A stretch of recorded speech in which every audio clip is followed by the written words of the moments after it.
than the actual, GM, because he just helped me in life in general. And Bob, you've talked about this many times, that this whole process, and yes, it's basketball, and it's about putting the ball in the basket more than the other team, but it's also about the relationships that you build. Yeah,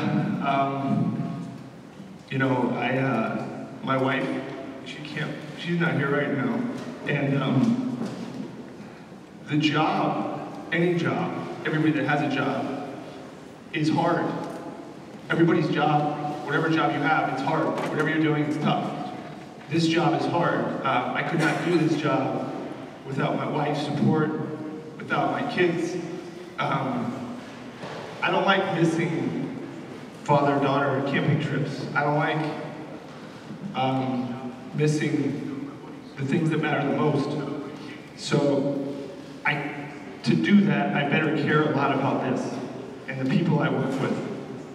And without my wife, without my kids, and my kids are getting old enough where they ask me, Dad, why do you have to take that phone call when Draymond Green's calling me at 9 o'clock at night? But you know what? That's what it is. And without them, I couldn't do this. My mom and dad, when they found out that I was getting this job, they bought season tickets. Most mom and dads would say, can you give me tickets? My mom and dad bought season tickets. One of my best friends is Jason's in the stand. He bought tickets. Those are the people in my life that matter to me. Draymond's one of those people. So before I just want to thank the people, Tim, while I have an opportunity to do it. Joe Lacob taking a chance on me 6 years ago. Draymond, our players, performing and giving everything. I could never do what they do on the basketball court. I played on this court, and it wasn't anything that special, just so you know. It was my freshman my freshman high school coach, he seriously said to me, he said, we are better if you don't shoot. And so, just so you guys know, your life can turn in a good way. Just, keep sticking with it. But, the people in my life, like I said, Joe Lacob, Steve Kerr, who's more than a coach, he's a friend. Guys like Rick Wells, who I get to work with, everybody in our organization. And beyond that, this award means something to me because my peers voted for me. I have tremendous respect for every other general manager in the NBA. It's a very hard job, and they all work really hard, no matter what a team's record is. So I want to thank those guys for voting for me. I appreciate everything that they do and all the work they put in. So, Tim, I had to jump the gun and say those things, but what does Draymond mean to me? I don't even think about him as a basketball player. I think about him as a friend. He's going to be a friend of mine for the rest of my life. I want to win championships with him. I want him to win as many awards as he can. But if you'd ask me, what are we talking about? We're talking about life. But if you live a good life, you get these things happen to you. You treat people right. You work hard. You have a passion for what you do. And he embodies that more than anybody. I love his authenticity. I love what he brings. And you know what? Give me guys like that in a company, an organization, and you will get trophies. You will earn respect, you will win. So I'm fortunate to know him. I don't know how our lives collided, the guy from Saginaw and the guy from Alamo, California, but we're here. And that's what makes life so amazing, is that it can bring people like Draymond and me together that came from the opposite backgrounds. He didn't grow up in Alamo. Now you mentioned about playing here, and I'm going to beg forgiveness from both of you guys. Sorry, can I one more thing? Yes. Sorry, I didn't mean to cut you off. I want to thank the people I work with too. This is not an award that's mine alone. It's people like Travis Schlenk, who left to go to Atlanta. It's Larry Harris, it's Jerry West, it's Kirk Lacob, it's Kent Lacob, it's David Kelly, it's Johnny West. It's all the people. I don't sit in a room and make decisions just like Draymond would thank his teammates for winning Defensive Player of the Year. So all the people I work with, this is your award too. It's not mine, it's ours. Well said. But since you talked about your high school days, I'm going to ask you guys, both forgive me for doing this, but we've got your coaches up here. So Jeff, tell us a little bit about Bob, the player, and you were telling me a great story about Bob, and I think he was being very humble up here a moment ago. But tell me a little bit about that story. What was he like to coach? Yeah, when I first met Bob, he was, I had his older brother, 3 years older, Jeff, and Bob was this, like a 5'7", 90-pound 8th grader. And he was just a guy. It was great that he was at summer camp and playing basketball and played freshman basketball and played JVs as a sophomore, and we had a pretty darn good team. And then all of a sudden, springtime of his sophomore year, we started playing AAU, and Bill Powers was coaching him, and he kept telling me about Bob and the things he was doing, offensive rebound, a lot of the stuff Draymond does. That's what Bob did. He was growing. And then he fell in love with the weight room. And he had a buddy that was his age, Kurt Hodge. And those guys worked out so hard. And by the time he showed up for his junior year, he was a monster. I mean, he would get rebound after rebound after rebound. That's the good news. The bad news is a lot of times he was rebounding his own misses.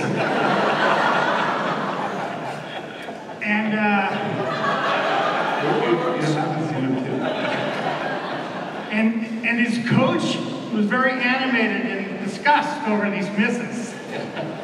And I remember one here. It was incredible. It was right on that basket. We had some great centers in our league. Bobby Hall, 6'11" kid with LSU. We had Mark Madsen, who played in the NBA for 10 years at San Ramon High. And Bobby had battles with Madsen. He had one here, I remember, right at the end of the half, where we got the ball inside. Bob made a great move, dead layup, missed. I'm looking to go back, and he's on the other side of the rim, tipping it because he missed it. Then he comes down with it, head fakes, goes up, gets fouled, makes it, and it was like, that was Bob. I mean, he was a great, great rebounder. And I bet you I said I didn't want him shooting outside the key either. But now I'm reading Sports Illustrated what a great shooter you are. Well, that's not really true. I just shoot. Without you yelling at me, it's a lot more confidence. You gotta give players confidence. How about him? I give him more confidence. Yeah, he's got that issue too. And he yells at his coach too, just like you did. Relationship. So Lou, it's your turn. And first of all, thank you so much for coming all the way out here today. I know Draymond appreciates that so much, but do you have a Draymond high school story for us? Dre was, he was always special. Dre started playing for me when he was 11 or 12 years old. And he was so much taller and bigger than other guys that we played against. Especially on the circuit, AAU circuit, I would actually have to carry his birth certificate with me so I could show the opposing team, and especially the parents. They were always complaining. But once he got to high school, he just took over the state. I remember after his sophomore year, we got bailed out early in the state tournament. And immediately after the game, he told the entire team in the locker room that we would win the championship that following year. And about 4 days later, he called me around 6 o'clock in the morning and got me out of bed and got me in the gym with him and the rest of the players that was on the team. And the next 2 years, we went 54-2, 2 state championships, national, finished second in the country. And he was just a special talent, very, very intelligent. I remember second week at Michigan State, Coach Izzo called me, and he said, Lou, he said, how in the world did you coach Draymond? And I was like, Coach, I knew you was going to be calling. I said, what's going on? He said, well, sometimes I'll coach him and, he'll chew me out. And I said, well, Coach, I said, in all honesty, I said, in order for you to handle Dre, I'm going to call his nickname is David, for those of you who don't know. And I said, you honestly have to if you need to chew him out, you have to put your arm around him, walk him off to the side, chew, curse, whatever you got to do to him, and he will come back to the court and lead your team to a championship. And Izzo called me back 3 weeks later and said, Lou, thank you very much for your information. But if you got a problem with him, tell Coach Curtis, put his arm around him and take it just aside, he'll win you about 4 or 5 more times. But we've never had a problem with Draymond. model citizen, model teammate. So at this point, if you're one of the assembled press here and you have a question, raise your hand. We'll get the microphones to you. Identify where your place of work is, and we can start the question and answer process here. As we're waiting for the first question, Draymond, I wanted to ask you, and Bob mentioned about your teammates, and what are you most proud of on the defensive end from the Warriors, and how they've been so good over the last few years? I'm most proud of the fact that we have the best offense in the NBA, and I don't say that in a cocky way. Like, the facts state that, the eye test states that, and you can fall in love with that. And that's honestly what everyone else loves, is they love to see the Steph razzle dazzle and shoot a 3 from 35 feet. They love to see KD flying down the court and just pull off a 3 and crank home for 60 in 3 quarters. Like, that's what everyone loves to see. But the fact that everyone has bought in to what our coaching staff preach on a daily basis about getting it done. Ryan Adams over there, Ron takes us through his defensive drills every day, and we all hate it, but he knows what it takes for us to be great. And for everyone to buy in on the defensive end of the floor is why you're able to go 16-1, throughout the playoffs. Why, you're able to do the things we've done over the last 3 years, because we bought it on that side of the floor. The offense is great, and if we didn't play defense, we'd be just like a lot of other teams in the NBA. Great offense, non-existent on the defense side of basketball.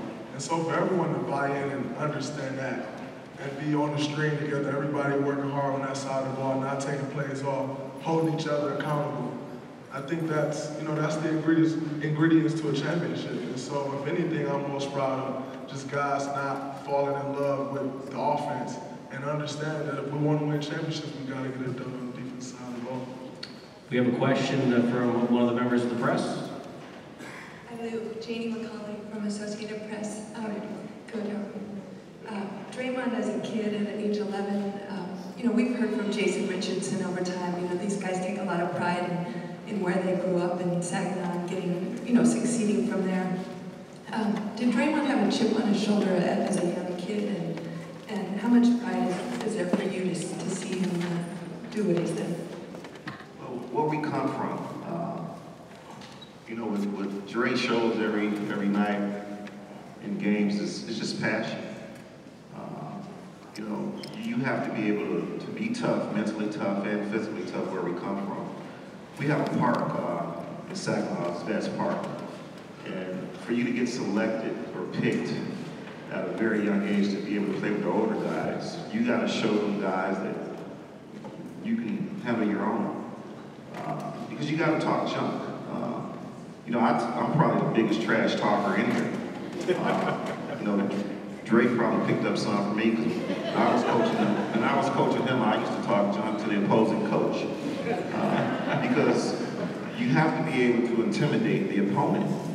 And, I'm an old school guy. I look at Dennis Rodman, probably one of the best intimidators, psycho players out there. And to be able to get into your opponent's head, that's 99% of the game right there. Dre's the best at it. But from where he comes from, you have to have that passion, that drive to be the best. It's not a chip. I was on Twitter a couple weeks ago, and Dre was naming off the players that got selected in front of him. He takes that as a mission to show every other team in the NBA that they made a mistake. I remember on draft night in Saginaw, I was with Dre at draft night. I remember a team had just called him and told him that they was going to select him, and that for that particular pick, and they didn't. He plays with a passion, the heart to become champions. And every champion, NBA champion out there, any team in the world would love to have him. And I just take that and just eat it. I love watching him play. I'm his biggest fan. I run around the house. My wife thinks I'm cuckoo for Cocoa Puffs. But I know what it takes to be a champion, and he possesses all those tendencies. Next question, I believe, from Ron. Ron Crutchfield from the San Francisco Chronicle. Draymond, I'm curious if you can offer an example of how your relationship with Bob got to this point. Maybe early when you came here, when you started to realize that you guys would be more than player and GM, and why it's kind of worked out the way it has. I mean, I think, you know, over the course of time, over the course of the last 5 years, you know, we would talk, and then we talk about other things, and a part of me and our relationship was growing with some of the things that I've gone through. You know, when you get suspended from Game 5, and he comes sit with you, like, in the Coliseum, and watch a baseball game, but he don't have to do that, and yet he leaves the game and come and watch the game with me.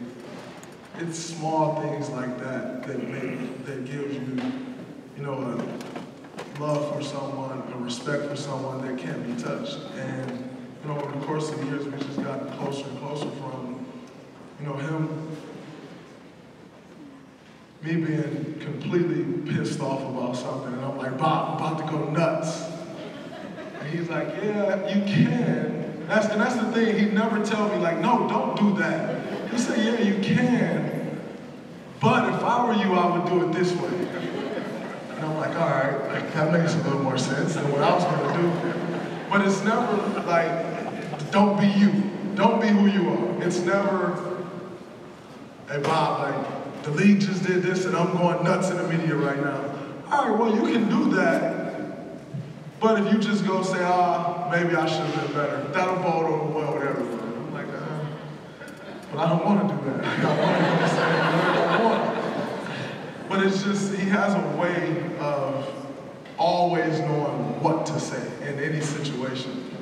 And over the course of years, like, that's helped me so much in my life in general, like I said, not just with basketball things, not how you conduct yourself on the floor, how you conduct yourself with the media. It's everyday life. And I mean, that's love, that bond is just continuing to grow. You have another question? Bonnie Poole, NBC Sports Bay Area. Draymond, when you were a rookie, I remember Mark Jackson was your coach, and he said to me one day, he said, something I never heard a coach say about a rookie. He said, this guy has the IQ to be a coach in the NBA. I don't mean when he retires. I mean like in a year or two. He's that good. Now, my question to you, and other coaches have since said that, but at what point did you know you had the ability to see the game as you do, and where did it come from? So for me, I was blessed to have started with my uncle, with Coach Dawkins. You know, and growing up in a city like Saginaw, where everybody loved basketball, they just want to see you play. A lot of people would just roll the balls out and say, hey, like, just go play. And like, yeah, you need to do that sometimes because it just teaches you how to play basketball. I always say, like, a guy who always works out, he really can't play basketball because it's a little different when you're actually playing. And I was blessed to have coaches growing up that they rolled the basketballs out enough, but they took the time to teach me fundamentals. You know, Coach Dawkins taught me help side defense when I was 12. And here I am, like, I think I'm pretty good on the ball defender, but I think I'm spectacular help defender. And so that didn't start, you know, 3 years ago. It didn't start 7 years. I learned help side defense when I was 12. I don't know how many people can say that, nor do I know if I want to teach a 12-year-old help side defense. It's pretty boring, but it's helped me get to the point where I am today, and I'm thankful for those lessons. And so from that point on, it's just all about building the IQ, you know. And I mean, like I said, I was just blessed to have the right coaches and that actually taught me the game of basketball, and it was never just go play. Because I knew how to play. Like, I was bigger than everybody, but I could handle the ball. I was the tallest guy on the floor, but I was playing the point guard. I knew how to play, but actually having to learn the game and then being able to apply that, it helped me as I move further along, because guys continue to get better and better. They continue to get stronger, they continue to get faster, they continue to jump higher. And the one thing that has always been great for me is my brain. And so I'm thankful for, the way I was taught the game. Still here in the third row. CJ Peterson, SFA. This is a two-parter for Draymond. Obviously not being the recipient of this Defensive Player of the Year award for the past 2 seasons, is it everything you thought it would be or imagined it would be winning that award? And also, of all the plays that it took to win that award, is there any one that sticks out in your mind that kind of encapsulates your season as the league's best defensive player? I think, when I look at this award, it's amazing. Obviously, it's something that I wanted to win. But in saying that, I can't thank my teammates enough, because the whole narrative coming into this season was the Warriors' defense is going to drop. They lost guys. Their defense won't be that good. And it's only one basketball, and by the way, the defense won't be good either, so how are they going to win? And then everyone lock in on that side of the ball, and we're the best defense or number 2 defense in the league, or whatever it is. But if we're the number 12 defense in the league, I don't win Defensive Player of the Year. And so it's one of those things where, I'm thankful and, I had to make some plays, but I'm thankful more so for my teammates, because they knew how important it was to me, but also how important that side of the ball is to me. And there's never a night where guys are throwing that side quitting. And so that allowed me to win this award, because everyone's locked in and we have the best defense. And then, the glory comes with that. And if I had to pick one play, I don't know. Atlanta maybe, the block on Schroeder and then Bazemore. It was fun because the ball actually went off both of them both times. It was like, I blocked your shot and it hit you out of bounds. So that was like a fun moment for me.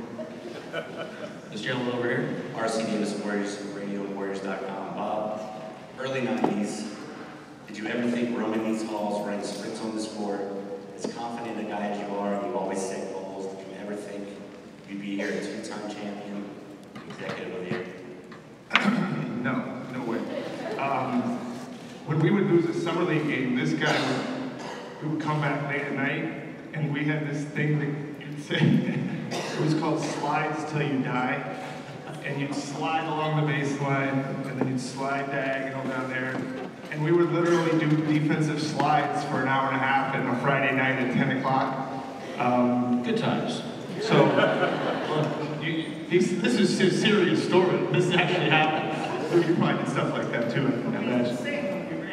Yeah. No, it was a lot of fun. I loved it. It was a great memory. But no, RC, I don't know. Draymond, you could ask him the same question. Growing up, the only thing I knew was, and what I know now is, I love basketball. I didn't know basketball would put me here.